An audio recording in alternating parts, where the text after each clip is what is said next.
Vi er gruppe 4. Vi hedder Rasmus, Artin og Havemann. Vi vil nu forklare reglerne vedrørende tilbagekaldelse af tilbud og afslag af tilbud. Vi starter med reglerne vedrørende tilbagekaldelse af tilbud. Tilbudsgiveren afsender et tilbud.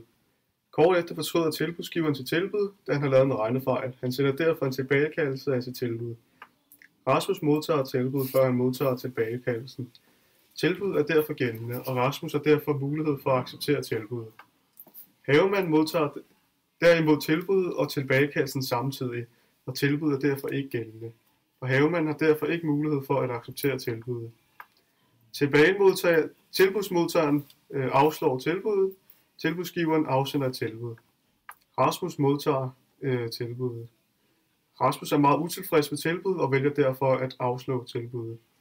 Rasmus har nu ikke mulighed for at acceptere tilbuddet, selvom acceptfristen endnu ikke er udløbet, da et afslag er et afslag. Created using Powtoon.